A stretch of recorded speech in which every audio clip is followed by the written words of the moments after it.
Inflation is undermining household and national budgets. Families and countries alike face financial crises. Women are underrepresented and underpaid. And I recognize the enormous effort that Nepal is doing in the way for gender equality, full gender equality, and I praise your efforts and its results. Violence and conflict abound. While the conflict in the Middle East is thousands of miles away, Nepalis were among the many victims of Hamas' brutal attacks in Israel. I send my sincere condolences to the families of the 10 Nepalese students who were killed and express my best wishes for the safe return of Mr. Bipin Joshi, who is missing. Distinguished parliamentarians, as geopolitical tensions rise, global divisions are becoming deeper and more dangerous. And smaller countries fear becoming collateral damage in competition between the great powers. And climate catastrophe is accelerating with a deadly force. In responding to this crisis, the world could learn much from Nepal. This country is a promoter of peace, a champion of multilateralism, and a staunch supporter of sustainable development and climate action.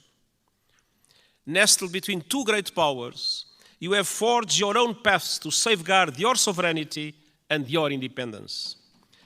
And your journey over the past 20 years has been wonderful to see.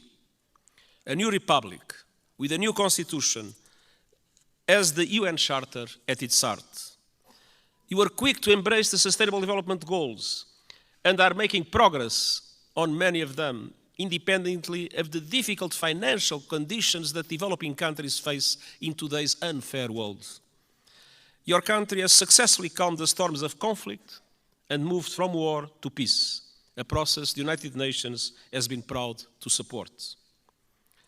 Dear parliamentarian colleagues, Nepal does not stand still. Your dynamic story of progress continues today. Your graduation from least developed countries status is imminent, and the United Nations is committed to supporting a smooth transition. And you are preparing the final stages of our Nepalese-led peace process, healing the wounds of war through transitional justice. A process to bring peace to victims, families and communities haunted by questions and scared by injustice, and help put the past to rest. Transitional justice can play a vital role in securing lasting peace, but we all know it's not easy. By nature, it's a delicate and complex process. We know that transitional justice has the greatest chance of success when it is inclusive, comprehensive, and has victims at its heart. When it centers on truth, reparation, and justice, when women participate fully, and when all victims of human rights violations can find meaningful redress. And I welcome efforts here in Nepal to drive progress and find solutions in this regard. And I want to tell you are not alone. The United Nations, respecting the Nepalese leadership of this process, stands ready to support you with your victim-centered process and its implementation in line with international standards, your own Supreme Court's rulings. The United Nations and Nepal are old friends. Our cooperation runs deep. Nepal has long been a cherished member of the UN family and a powerful voice for developing countries, most recently as chair of the Least Developed Countries Group. And this relatively small country, compared with the big powers, has made an outsized contribution to international peace. Of all the countries on Earth, Nepal is the second largest contributor of troops to United Nations missions, military and police. I'm sincerely grateful to the Nepali people for their dedication, their courage, and their service in peacekeeping.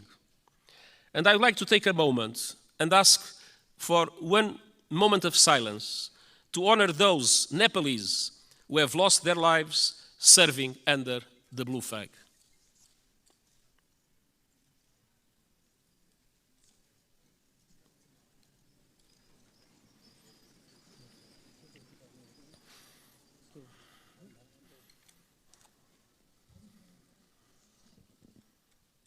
हामी मौन धारणको लागि 1 minute साथ दिनेछौँ।